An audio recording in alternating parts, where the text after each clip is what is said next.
já se viu tentando se encaixar em um lugar que não era tão viável para você? E que aquele lugar te fazia mais bem do que mal? Bom, eu sou Tayane Souto, eu sou filha do Oswaldo e da Alice, a terceira filha deles, e pertenço a uma família maravilhosa. E é a partir dessa família que eu vou compartilhar um pouco para vocês, um pouco desses encaixes e desencaixes da vida. Eu não sei vocês, mas eu era uma criança super espoleta, super brincalhona. Tava sempre ali brincando, andando para todo lado, querendo abraçar todo mundo. O que deixava meus pais meio malucos com tudo isso. E aí eu acabava sempre ouvindo: menina, cuidado com essa saia. Menina, tá aparecendo tudo, ajeita isso. Menina, para de abraçar todo mundo. E além dessas falas, muitas vezes na escola, eu também ouvia: menino, não chora. Menino, tem que aprender a ser homem desde pequeno e aprender a se defender. Eu acho muito curioso, porque quando a gente é criança, a gente tem aquele lado da inocência, da pureza, mas parece que a sociedade, as pessoas estão já querendo colocar a gente naqueles padrões, em alguns formatos que precisam ser estudados, estruturados. E foi por conta disso que eu percebi que desde muito nova eu me coloquei no lugar daquela menina perfeita, que todo mundo vai achar e vai amar o tempo todo, principalmente para meus pais. E pensando nisso, eu queria contar para vocês uma história. Eu estava um dia andando no shopping com a minha mãe, e aí eu falei, e ela resolveu comprar a minha sobremesa favorita. Sabe aquela? Tenho certeza que vocês amam também. É claro, gente, sorvete. E eu estava ali toda feliz e contente, segurando meu coine e passeando no shopping, quando de repente, eu simplesmente tropecei. E quando eu tropecei, metade do meu sorvete foi pro chão. A outra metade ficou aqui. Eu não sabia se eu ficava feliz pelo que ainda estava aqui, ou se eu chorava pelo que tinha caído. Mas naquele momento você não pensa, eu simplesmente me ajeitei, me arrumei e saí sorrindo como se nada tivesse acontecendo. Quantas vezes a sociedade, as pessoas, o trabalho nos ensinam que a gente tem que engolir a nossa dor, engolir o nosso choro, que temos que estar sempre sorrindo, como se nada tivesse acontecendo. E é pensando nisso que muitas vezes a gente fala, mas Tayane, esse processo é inteligência emocional. Está na moda, é algo bonito, eu acredito muito nisso, na importância dele no ambiente de trabalho, na importância das relações. Mas será que abafar 100% do seu sentimento é ter inteligência emocional? E essa menina, ou essa mulher que vocês estão vendo aqui, eu que amo sorvetes, eu me formei em nutrição, então eu sou nutricionista de formação. E um belo dia eu estava ali no meu trabalho, e fui para o terceiro andar administrativo da empresa, estava ali com os meus colegas, e uma pessoa me parou e me abordou. E ela me disse assim: você viu esse Instagram? E quando ela me mostra, era uma conta falsa, com meu nome, com imagens minhas, com vídeos feitos dentro da instituição que eu trabalhava. Naquele momento eu não sabia o que fazer. Eu simplesmente saí, fui para o banheiro e tranquei. Chorei. Andei de um lado para o outro.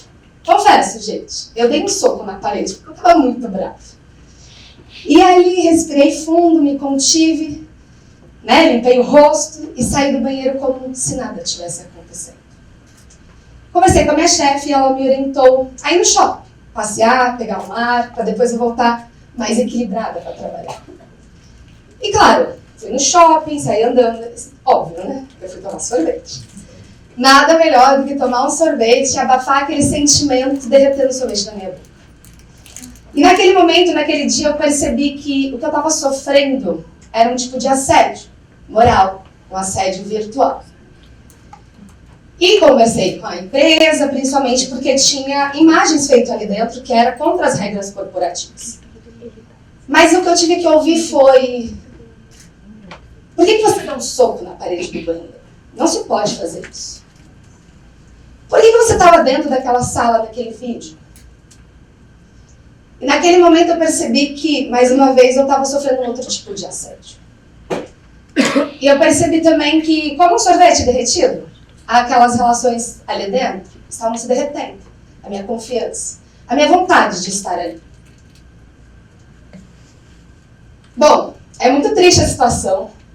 Não sei que eu não sou a única. E às vezes eu penso, será que se naquele momento alguém tivesse sentado comigo, conversado, me acolhido, as coisas seriam diferentes? Eu nunca vou saber, não é mesmo? A gente não tem como voltar ao passado. Mas eu sei que eu não sou a única pessoa nesse mundo. E a KPMG, em 2024, ela fez o mapa do assédio.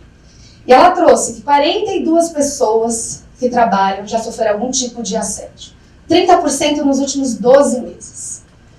E desse assédio, 46% foi de assédio moral ou psicológico.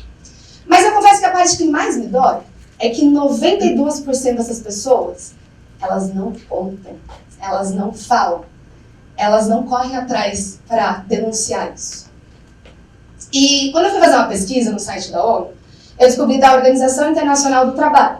E em 2022 ela trouxe que 1 a cada 5 pessoas trabalhadoras sofre algum tipo de assédio. E ela foi tentar entender por que essas pessoas não denunciam. E aí a gente descobre que um dos motivos é que esses comportamentos inaceitáveis, na verdade, eles são ditos como normais. São sutis, não faz diferença. E quando a gente vai entender qual é o público que mais sofre assédio, são os negros, são os jovens, são os migrantes, mas também as mulheres como eu. Bom, eu sei que esse é um ambiente que a gente vive todos os dias e tá aí, muitas vezes sem a gente nem saber. E eu acredito muito na importância de eu e você fazer diferente. Tentar mudar o mundo, porque é a nossa volta que no fundo a gente muda. É poder ter atitudes onde a gente cria ambientes mais saudáveis, ambientes mais acolhedores, ambientes mais vulneráveis. E é pensando nesse processo que eu acredito muito que tem uma normativa, não sei se vocês conhecem, que é a NR1, que é a principal do trabalho, que ela está trazendo uma mudança, uma atualização, que vai sair agora em 26 de maio, que ela fala da importância da saúde mental no trabalho. E como a normativa, como cada um de nós, gente, tem melhor forma de se refrescar, e o sorvete também está evoluindo e mudando. E eu percebo que aqui tem gente de várias idades. Eu tenho certeza que alguns de vocês já comeu o sacolé, ou o geladinho para alguns, ou aquela raspadinha, o picolé, o sorvete de massa, ou o gelato, que é o mais comum, né, o mais famoso hoje em dia. E eu quero trazer isso porque a partir do momento que tanto a normativa como o sorvete, eu também me permiti mudar a fazer outras formas. Então, apesar de ser nutricionista, eu já fui bartender de balada, eu já fui vendedora de loja e já fui também palhaça de hospital. E nesse processo das mudanças, eu percebi que a mudança que era mais importante para mim era deixar de ser aquela menina perfeita. Sabe? Alguns dizem que é a princesinha do papai, ou a princesinha da Disney, porque afinal de contas eu fui criada nessa época da Disney. E dentro desse processo, que eu me permiti ser mais quem eu sou, eu entendi que eu sou uma pessoa que sente muito. E hoje em dia tá na moda de falar que é uma pessoa emocionada, e que não é muito bem visto. Eu não tô nem aí.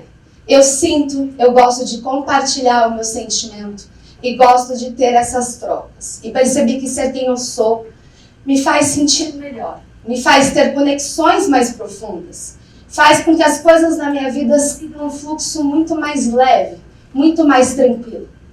E foi nesse processo de reconhecimento e autoconhecimento que eu percebi que eu precisava fazer uma nova mudança na minha vida. E eu tive coragem de me mudar e deixei de ser nutricionista e passei a atuar com inovação e experiência do cliente na área da saúde.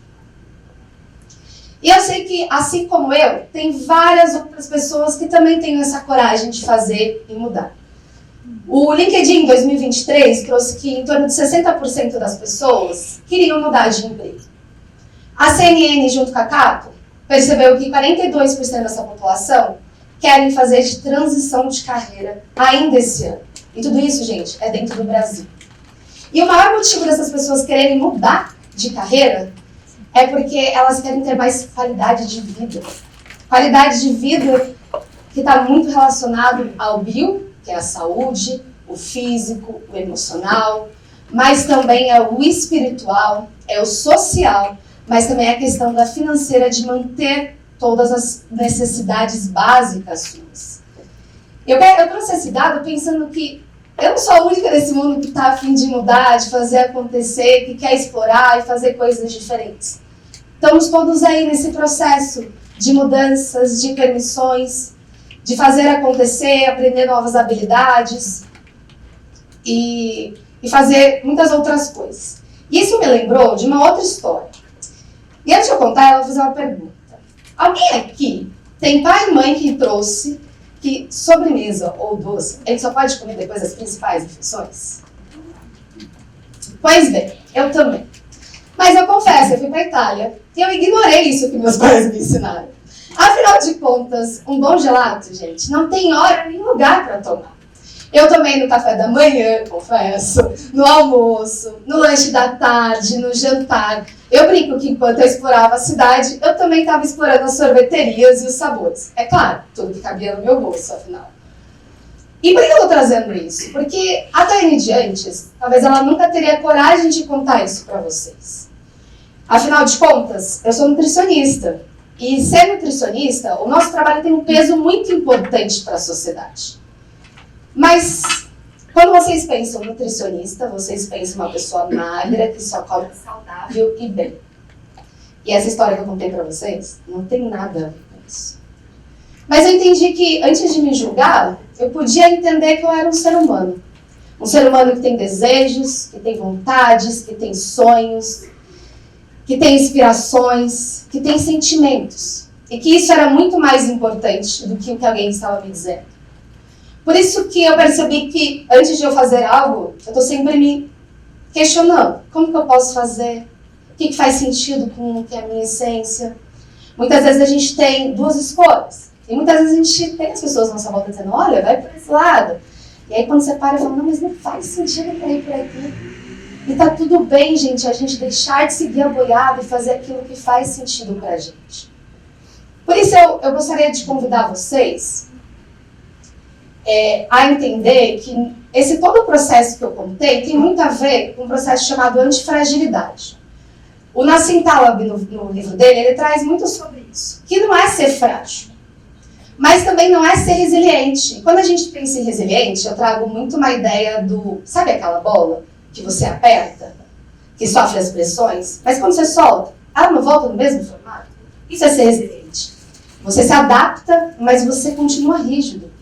E ser antifrágil é muito além, é você se permitir modificar, é você se permitir se transformar, é você se permitir ajustar, é poder ser uma versão nova de você. Ou alguns dizem, sabe aquela história da Fênix, né, de recomeçar? E aí você fala, nossa, Taiane, isso é tudo tão bonito, né, tudo tão lindo na teoria, mas na prática, né, eu sei, gente, não é nada fácil. Eu não tenho dúvidas disso. Mas se a gente pode pensar num formato mais prático no dia a dia, eu não sei vocês, mas eu adoro cozinhar. E é claro que eu vou pegar uma receita de sorvete. Então, quando a gente vai pensar numa receita nova, sabe, que você não vai seguir nada, vai criar do zero, provavelmente alguém já fez isso. E aí você vai juntar ali todos os ingredientes, e aí você vai experimentar, e vai entender se aquela consistência, se aquele sabor está do jeito que você gostaria. E muitas vezes, na primeira vez, a gente acerta. Não, né? Exatamente. E aí você vai tentar de novo. E aí você vai tentar de novo. E aí esse processo vai se repetindo. E é importante a gente curtir esse processo. Curtir o momento de fazer, o movimento de experimentar. Até o momento que a gente vai chegar naquele lugar que a gente vai reconhecer aquela consistência, aquele sabor que a gente considera ideal. E vai seguir em frente. E é um pouco disso, de você poder curtir a jornada e poder fazer essas mudanças. E eu sei que nesse processo, como eu já trouxe, não é ser fácil. As pessoas na sua volta, elas não vão perceber isso. Principalmente aquelas mais próximas, aquelas que a gente mais ama. Por isso, eu vou fazer mais uma vez um convite de pensar no sorvete. Eu amo sorvete, gente, vocês já perceberam, né?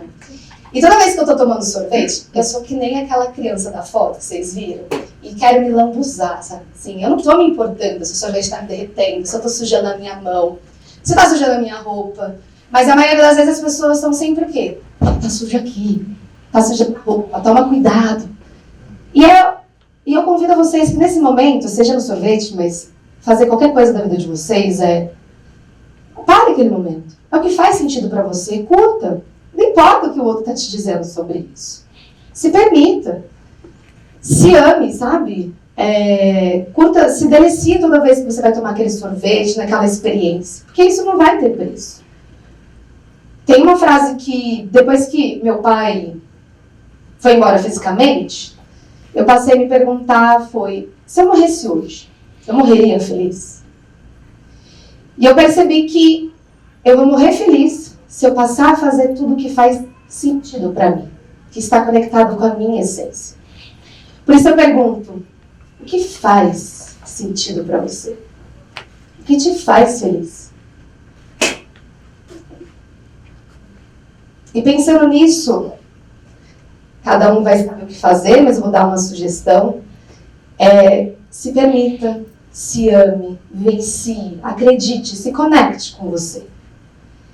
Ame todas as partes que você acha que não são dignas de amor, porque a gente sempre acha que tem algo que não é digno de amor. E vivencie isso, explore, se jogue. Sempre conectado com a sua essência. Afinal de contas, cada um de nós tem gostos e jeitos diferentes. Não à toa, quando a gente vai na sorveteria, não tem aquela bancada de sorvetes, sabores diferentes e jeitos diferentes, porque cada um gosta de um jeito. Eu não sou igual a nenhum de vocês. Nem a você, nem a você, nem a nenhum de nós. Cada um somos de uma forma. É pensar que, sabe aquela receita de família que tem aquele toque, ou aquele ingrediente especial que ninguém nunca vai contar? Esse ingrediente é você, porque você é especial. Por isso, convido vocês a sempre estar conectado com esse ingrediente especial, essa essência. Mas lembrando que a gente não precisa se encaixar. Mesmo que todo mundo fala para fazer algo, ou que é muito importante a gente comer aquilo, vou dar um exemplo. Sabe o sorvete de pistache, ou a calda de pistache que está na moda? Se você não gosta, gente, está tudo bem, não precisa comer, não é mesmo? Então, se conecte, entenda a sua essência, siga aquilo que faça sentido para você, mas, claro, sempre respeitando ao próximo. Gratidão.